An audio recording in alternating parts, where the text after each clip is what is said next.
Namaste friends.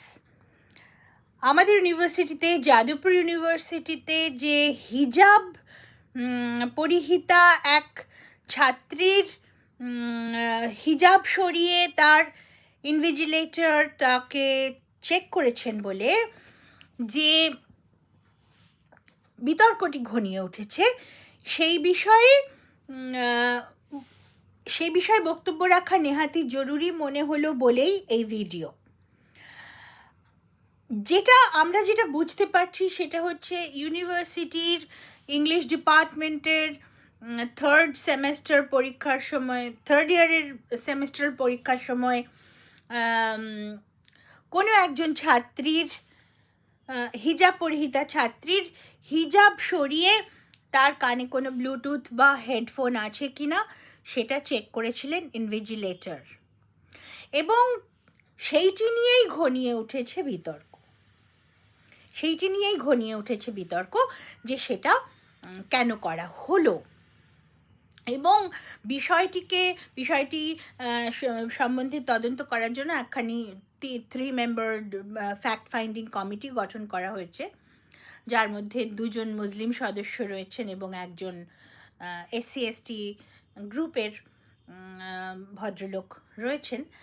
সুতরাং আমরা আশা করতে পারি যে ফ্যাক্ট ফাইন্ডিং কমিটির তরফ থেকে প্রোব রিপোর্ট আসবে।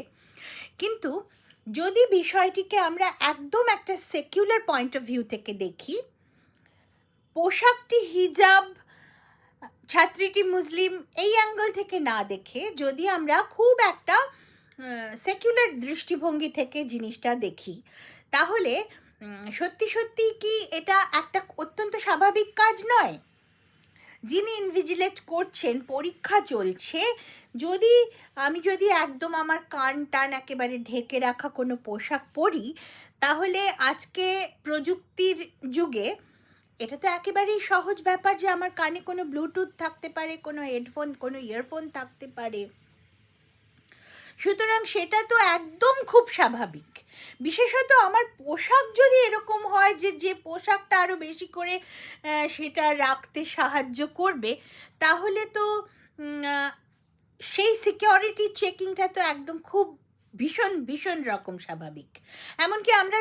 এমনকি ভারত সরকারের তরফ থেকে যে সমস্ত বিভিন্ন সেন্ট্রাল এক্সামিনেশনগুলোর জন্য যখন পরীক্ষা হয়, রেলওয়ে বোর্ডের পরীক্ষা যখন হয়, অথবা অন্য বিভিন্ন পরীক্ষাগুলো, কম্পিটিটিভ এক্সামিনেশনস যখন হয়, তখনও কিন্তু একটা গাইডলাইন থাকে যে মঙ্গলসূত্র পরা যাবে না বা বিভিন্ন ভীষণ অর্নামেন্টাল কিছু পরা যাবে না। আর যদি কোনো বাধ্যতামূলক পোশাক কেউ পরেন, অর্থাৎ মঙ্গলসূত্র অথবা অন্য কোনো রকম চিহ্ন বা হিজাব, সেক্ষেত্রে তাদের অতিরিক্ত সিকিউরিটি চেকের মধ্য দিয়ে যেতে হবে। এটা লেখাই থাকে, এটা পরীক্ষার শর্তের মধ্যেই লেখা থাকে। অর্থাৎ যদি আমার পোশাক এরকম হয় যে পোশাকটা আমাকে পরীক্ষায় চিটিং করতে সাহায্য করবে, তাহলে যে আমার সিকিউরিটি চেকের কড়াকড়িটা বেশি হবে, এটাতে তো অবাক হওয়ার তো আমি তো এর মধ্যে কোনো অবাক হওয়ার বিষয় দেখতেই পাচ্ছি না। বরঞ্চ এটাই তো হিজাবের প্রতি একটা সেকুলার দৃষ্টিভঙ্গি। হিজাব স্পর্শ করে তাকে চেক করা হয়েছে বলে এরকম একটা গেল রব কেন কেউ তুলবে? এটাই হলো প্রশ্ন। আমি রিপোর্টগুলো পড়ে যতটা বুঝতে পারলাম সেটা হলো, শাশ্বতী হালদার হলেন ইংলিশ ডিপার্টমেন্টের হেড অফ দি ডিপার্টমেন্ট, এবং সম্ভবত তিনিই ছিলেন ইনভিজিলেটর, এবং তিনি সম্ভবত ওই ছাত্রীর হিজাব সরিয়ে তার চেক করেছেন তার কানে ইয়ারফোন আছে কিনা বা কোনো হেডফোন আছে কিনা। এবং এর পরিপ্রেক্ষিতেই একটা ইসলামোফোবিয়ার অভিযোগ তার বিরুদ্ধে তোলা হয়েছে, যদিও ইংলিশ ডিপার্টমেন্টের বিভিন্ন প্রফেসররা এই অভিযোগ মানেননি এবং বলেছেন যে ইতিপূর্বেও চেকিংয়ের মাধ্যমে এরকম 4 জনকে পাওয়া গিয়েছে যাদের কানে হেডফোন ছিল, এবং তারা কেউই মুসলিম ছাত্র বা ছাত্রী ছিলেন না।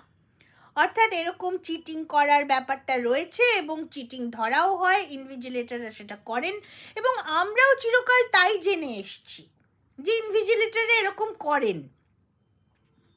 এবং সবথেকে বড় কথা, আমাদের ভারতবর্ষের ভারত সরকারের বিভিন্ন কম্পিটিটিভ এক্সামিনেশনেও এই সমস্ত বিভিন্ন জিনিস পড়ে আসা, পরীক্ষার হলে পড়ে প্রবেশ করা বারণ আছে। এবং এটাও বলা আছে, যদি কারুর সেই বারণ শুনতে যদি কারুর অসুবিধে থাকে, তাহলে অতিরিক্ত সিকিউরিটি চেকের কড়াকড়ির মধ্য দিয়ে তাদেরকে যেতে হবে। এবং সেইটি আমার মতে অত্যন্ত যুক্তিসঙ্গত। এমন হতেই পারে যে কেউ হিজাব পরেই আসবে, সে মনস্থির করে ফেলেছে সে হিজাব খুলবে না, কিন্তু সে হিজাবটা কীরকম পোশাক, সেটা পরাটা কতটা ভালো কতটা মন্দ সেটা একটা অন্য প্রসঙ্গ। কিন্তু মনে করুন কেউ যদি ঠিক করে ফেলে যে আমি হিজাব পরে আসবো, কেউ যদি ঠিক করে ফেলে আমি মোটা মোটা বালা পরে আসবো, কেউ যদি ঠিক করে ফেলে আমি একটা ভীষণ বড় নামাবলী গায়ে জড়িয়ে আসবো, এটা আমার দরকার, এরকম আমি যদি করতে আরম্ভ করি, তাহলে এর কিন্তু কোনো শেষ নেই। কিন্তু মনে করুন আমি যদি মনে করি যে এটা আমি করবই কারণ এটা আমার আস্থার সঙ্গে জড়িত, সেক্ষেত্রে একটা অতিরিক্ত সিকিউরিটি চেকের মধ্য দিয়ে যাওয়ার জন্যও তাদেরকে প্রস্তুত থাকতে হবে। এটাই স্বাভাবিক বলে আমার মনে হয়। অতএব ইংলিশ ডিপার্টমেন্টের হেড অফ দ্য ডিপার্টমেন্ট কোনো অন্যায় করেছেন বলে আমি মনে করি না। কিন্তু সেই সংক্রান্ত বিষয়ে যে রিপোর্টগুলো পড়তে পারা যাচ্ছে সেটা কিন্তু মানে অত্যন্ত শকিং। যেমন ধরুন আমাদের সেই হিজাবের মানে এই বিতর্কের পরিপ্রেক্ষিতে ইউনিভার্সিটিতে পরিদর্শনে গিয়েছেন বেঙ্গল মাইনরিটি কমিশন। এবং আমি এটাই পড়তে চাই যে head of the department, West Bengal, in connection with the recent hijab related controversy at Jadavpur University, the West Bengal Minorities Commission has recommended that the head of the Department of English, Shashwati Haldar, should not visit the campus until the inquiry into the matter is complete. A 7-member team of the Minority Commission visited the university on Tuesday and met Vice Chancellor Chiranjeev Bhattacharjee, Pro Vice Chancellor Amitabh Datto, and Registrar Selim Box Mandal. The panel sought details of the steps taken by the university to prevent such incidents. Commission Chairperson Ahmed Hassan Imran told the Indian Express, the university has formed a fact-finding committee. We have asked them to look into the matter, as the committee is expected to submit its report within 30 days. Meanwhile, we have also asked the university to inform us about the steps taken during this period. He added, we have stated that in the meantime, the HOD who targeted the girl for wearing the hijab and who also asked several irrelevant questions should not be allowed to enter the university until the investigation is over, as she may influence the investigation. এটা কিন্তু অত্যন্ত shocking একটা কথা যে minority commission ইউনিভার্সিটিতে ঢুকছেন এবং minority কমিশনের চেয়ারপারসন কে? আহমেদ হাসান ইমরান। তার মানে কে? সিমির ফাউন্ডার মেম্বার, টেররিস্ট অর্গানাইজেশনের founder member Simi, students Islamic movement of India, যেটা পরবর্তীকালে পপুলার ফ্রন্ট অফ ইন্ডিয়া নামে নতুন রূপে আত্মপ্রকাশ করেছিল, পিএফআই, যেটি এখন নিষিদ্ধ সংগঠন। সেই আহমেদ হাসান ইমরান অর্থাৎ একজন টেররিস্ট, তিনি এখন পশ্চিমবঙ্গের মাইনরিটি কমিশনের চেয়ারম্যান এবং তিনি যাদবপুর ইউনিভার্সিটির মতন ইউনিভার্সিটি, যেটা কিনা স্বদেশী মুভমেন্টের থেকে যে ইউনিভার্সিটির জন্ম, শ্রী অরবিন্দের আদর্শে উদ্বুদ্ধ হয়ে যে ইউনিভার্সিটির জন্ম, সেই ইউনিভার্সিটিতে প্রবেশ করছে কে? না আহমেদ হাসান ইমরান। তিনি ঠিক করে দেবেন যে ইংলিশ ডিপার্টমেন্টের head of the department Shashwati Haldar ইউনিভার্সিটিতে ঢুকবেন কি ঢুকবেন না। তার কারণ তিনি হিজাব পরিহিতা মেয়েটিকে ইনভিজিলেট করেছেন বলে। এটা কি হয়? পশ্চিমবঙ্গ আর কত কিছু সহ্য করবে? এটা হলো প্রশ্ন। কারণ হিজাব কোনো এক্সামিনেশন ফ্রেন্ডলি পোশাকই নয়।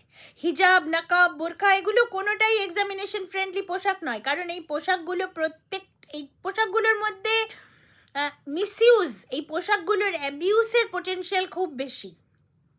এই সমস্ত পোশাকের মধ্যেই লোকে লুকিয়ে চিটিং মেটেরিয়াল আনতে পারে। অনেক রকম চুরি চামারি হয়ে থাকে বোরখার আড়ালে, এবং বোরখা পরে প্রায়শই দেখা যায় যে বোরখা পরে আসলে পুরুষেরা মানে মহিলা নয়, বোরখা পরিহিতা মহিলা বলে যাকে মনে হচ্ছে তিনি আদতে মহিলা নন, তিনি পুরুষ। অর্থাৎ অ্যাবিউজ পোটেনশিয়াল, এই ড্রেসের অ্যাবিউজ পোটেনশিয়াল অত্যন্ত বেশি। বোরখা, নাকাব, হিজাব, এই সমস্ত যাই বলুন, এই সমস্ত অ্যাবিউজ পোটেনশিয়াল যে বেশি সেটা কেউ অস্বীকার করতে পারবে না।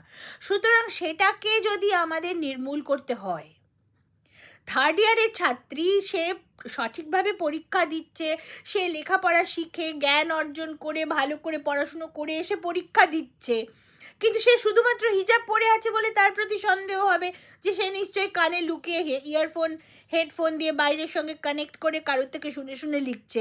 এই রকম সন্দেহ থেকে, সন্দেহের শিকার হওয়া থেকে নিজেকে মুক্ত করা তার নিজেরই কর্তব্য ছিল। অন্তত এক্সামিনেশন হলে হিজাব খুলে পরীক্ষা দিয়ে এক্সামিনেশন হল থেকে বেরোনোর সময় আবার সে হিজাব পরে নিতেই পারতো, কোনো অসুবিধে নেই। শুধুমাত্র নিজেকে সন্দেহের ঊর্ধ্বে রাখার দায় তার উপরেই সবচাইতে বেশি, কিন্তু সে সেটা করেনি। ফলে তার হয়ে দায়টা ইনভিজিলেটর তার দায়িত্বটা পালন করেছেন, কারণ ইনভিজিলেটর হিসেবে ম্যাডামের তো সে দায়িত্ব ছিলই, আছেই। সুতরাং যদি তাতে কেউ আপত্তি করেন, আহমেদ হাসান ইমরানরা যদি তাতে আপত্তি করেন, তাহলে কিন্তু এটাই মনে হবে যে তারা চাইছেন যে এই ধরনের হিজাব পরিহিতাদেরকে চিটিং করার সুযোগ দেওয়া হোক, কারণ ইভেনচুয়ালি এই ছাত্রীটি চিটিং করছিল না, কিন্তু অন্য আরেকজন ছাত্রী যে হিজাবের সুবিধে নিয়ে চিটিং করবে না তার গ্যারান্টিটা কি? তাহলে কি মাইনরিটি কমিশন আসলে মুসলিম ছাত্রীদেরকে চিটিং করার ফ্রি পাস দেওয়ার, মানে freedom to cheat during the examination, এরকম একটা কিছু দাবি করছেন? আদারওয়াইজ এটাতে ইসলামোফোবিয়া বলার কোনো কারণই নেই, এটা আসলে চিটিং ফোবিয়া। এই জিনিস আসলে চিটিং ফোবিয়া। যদি এমন ড্রেস, আজকে আমি যদি হঠাৎ একটা মাথায় এমন স্কার্ফ বেঁধে আমি যদি বলি যে এই স্কার্ফটা আমাকে ছোটোবেলায় আমার ঠাকুরমা আমাকে পরিয়েছিলেন, এটা ঠাকুরের পায়ে ছোঁয়ানো স্কার্ফ, এটা আমার জন্য লাকি, আমাকে পরতেই হবে, সেক্ষেত্রে কি আমাকে তো সেই সিকিউরিটি চেকের মধ্যে দিয়ে যেতে হবে না? হবে না। তখন কি কেউ দাবি তুলবেন যে কেন তুমি স্কার্ফ পরে থাকবে? এরকম স্কার্ফ পরার নিয়ম নেই, এটা ইউনিফর্ম নয়। কথা হলো এটা চিটিং ফোবিয়া, এটা কোনো ইসলামোফোবিয়া নয়। সত্যি সত্যি একটি মেয়ে সে ভালো করে লেখাপড়া করে পরীক্ষা দিচ্ছে, অথচ তার পোশাকটা মাত্র দেখে শুধু সন্দেহ হচ্ছে যে তার কানে ইয়ারফোন, তো সেখানে দোষটা আমরা কাকে দেব? ছাত্রীর নিজেরই দায়িত্ব ছিল নিজেকে সন্দেহের ঊর্ধ্বে রাখা, কিন্তু সেটা যখন তিনি করেননি, তখন শিক্ষিকা তার নিজের কর্তব্যটা করেছেন। এটা নিয়ে এত কেন কথা হবে, এটা কিন্তু সত্যিই একেবারে বুঝতে পারা যাচ্ছে না। এবং সবথেকে বড় কথা, আহমেদ হাসান ইমরানের তো যাদবপুর ইউনিভার্সিটিতে ঢুকে সেই বিষয়ে বক্তব্য রাখবার মতন সত্যিই তার যোগ্যতা আছে কি না, তার আসলে পরিচয়টা ঠিক কি, তিনি যাদবপুর ইউনিভার্সিটিতে ঢুকতে পারেন কি না, এবং তাও আবার ঢুকে তিনি বলছেন যে ইংলিশ ডিপার্টমেন্টের হেড অফ দি ডিপার্টমেন্ট ইউনিভার্সিটিতে ঢুকবেন না, এটা বলবার জায়গায় তিনি আছেন কিনা, তিনি কতখানি এম্পাওয়ার্ড? প্রশ্ন হলো মাইনরিটি কমিশনের চেয়ারম্যান কতখানি এম্পাওয়ার্ড যে যাদবপুর ইউনিভার্সিটির English department head of the English ডিপার্টমেন্টের হেড অফ দি ডিপার্টমেন্ট ইউনিভার্সিটিতে ঢুকবেন কি ঢুকবেন না সেইটা তিনি বলতে পারেন, এই ক্ষমতা বা এই পেডেস্টালটা কি তার আছে কি না, এই ইন্টেলেকচুয়াল পেডেস্টালটা, এই এথিক্যাল পেডেস্টালটা, এই মরাল পেডেস্টালটা কি তার আছে কি নেই, এই প্রশ্নটা তো উঠবেই। এই ভদ্রলোককে তৃণমূল রাজ্যসভায় পাঠিয়েছিল, এখন আবার মাইনরিটি কমিশনের চেয়ারম্যান করে দিয়েছে। সত্যি কি একজন টেররিস্ট ছাড়া একজন সত্যি উপযুক্ত কোনো মুসলিম ভদ্রলোক কি আমাদের নেই আমাদের রাজ্যে, যাকে মাইনরিটি কমিশনের চেয়ারম্যান করা যায়? সত্যি কি আমাদের এই ধরনের উগ্রবাদী সংগঠনগুলো সিমি, পিএফআই, এসডিপিআই, ডব্লিউপিআই মানে হচ্ছে জামাতে ইসলামীর যে ইলেকটোরাল উইং, পলিটিক্যাল উইং, তো এইগুলো ছাড়া কি আমাদের কাছে কি কোনো মানে সত্যিকারের ভারতীয় মুসলিম মানে সত্যিকারের যারা যাদবপুর ইউনিভার্সিটিতে ঢুকলে আমরা গর্ব অনুভব করতে পারি, সেরকম ধরনের কোনো মুসলিম ভদ্রলোক কি পশ্চিমবঙ্গে নেই? যে হামেদ হাসান ইমরানকে ঢোকাতে হবে এবং তাকে দিয়ে বলাতে হবে যে ইউনিভার্সিটির ইংলিশের টিচার কীভাবে কবে ইউনিভার্সিটিতে ঢুকবে আর কবে ঢুকবে না। টাইমস অফ ইন্ডিয়া এই খবরও দেখলাম দিয়েছে, দি board of studies of the English department of Jadavpur university suggested that the HOD Shashwati Haldar sorted out the hijab controversy with students through dialogues.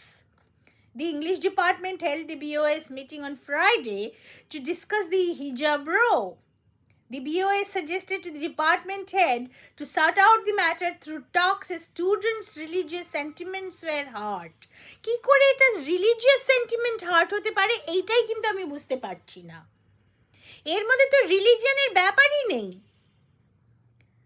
আজকে যদি এটা তো নর্মসের মধ্যে পড়ছে যে আমরা যদি বিভিন্ন রেলওয়ে বোর্ডের এক্সামিনেশন দেখি, এমনকি আজকে আমাদের যখন টেট পরীক্ষার সময় আমরা জানি পশ্চিমবঙ্গ সরকার শাখা নোয়া পরে ছাত্রছাত্রীদের পরীক্ষা হলে ঢুকতে দেয়নি। That became a security protocol.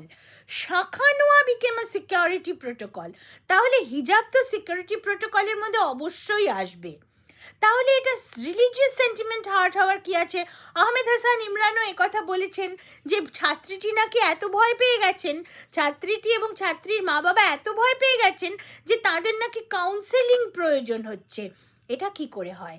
তাহলে কি যাদেরকে যে শাখা নোয়া খুলে পরীক্ষা হলে ঢুকতে হবে এরকম একজন ভদ্রমহিলা শাখা নোয়া খুলতে রাজি হননি বলে তিনি পরীক্ষা না দিয়ে চলে গিয়েছেন। কিন্তু আমরা জানি এমনকি কেন্দ্রীয় সরকারের পরীক্ষাগুলোতেও এরকম ডাইরেক্টিভ থাকে, কিন্তু সেই সঙ্গে এই ডাইরেক্টিভটা থাকে যে যদি কেউ খুলতে না চান তখন অতিরিক্ত সিকিউরিটি কড়াকড়ির মধ্যে দিয়ে তাকে পাস করতে হবে। তো সেটা তো আমরাও জানি, অতিরিক্ত সিকিউরিটি কড়াকড়ির মধ্যে দিয়ে পাস করতে হতেই পারে, তাতে তো আপত্তির কিছু নেই। এমনকি মিডল ইস্টের অনেক এয়ারপোর্টেও কিন্তু আমাদেরকে হাতের ব্যাঙ্গল খুলতে বলা হয়েছে, কিন্তু হাতের কখনো ব্যাঙ্গল খুলতে যখন আমি পারবো না বলেছি তখন তারা ভালো করে চেক করে নিয়েছে, সিকিউরিটি চেক হয়ে গিয়েছে, ফলে আর ব্যাঙ্গল খুলতেও হয়নি। সুতরাং এগুলো তো সিকিউরিটি প্রোটোকল, এর মধ্যে রিলিজিয়াস সেন্টিমেন্টের প্রশ্নটা কোত্থেকে আসছে সেটা কিন্তু আমি বুঝতে পারছি না। এবং এই গোটা বিষয়টাই একটা ভুলভাবে ভুল দিকে প্রসিড করছে। শাশ্বতী হালদারের প্রতি পূর্ণ সমর্থন, তিনি যা করেছেন সঠিক কাজ করেছেন এবং কোনোভাবেই এটা নিয়ে কোনো রকম স্টুডেন্টদের সঙ্গে কোনো আলাদা করে কথা বলার কোনো প্রয়োজন আছে বলেও আমি মনে করি না। এবং এক্সামিনেশন হলে অত্যন্ত কড়াকড়ি থাকা উচিত, সিকিউরিটি কড়াকড়ি বেশি থাকা উচিত এবং ইনভিজিলেশনের কড়াকড়ি বেশি থাকা উচিত, এবং এটা অত্যন্ত সাপোর্ট করা যায়, আমি এটাকে পূর্ণ সমর্থন জানাই। এবং খুব দ্রুত এই বিষয়টা, এই বিতর্ক থেকে সকলে বেরিয়ে আসুন এই কামনাই করি।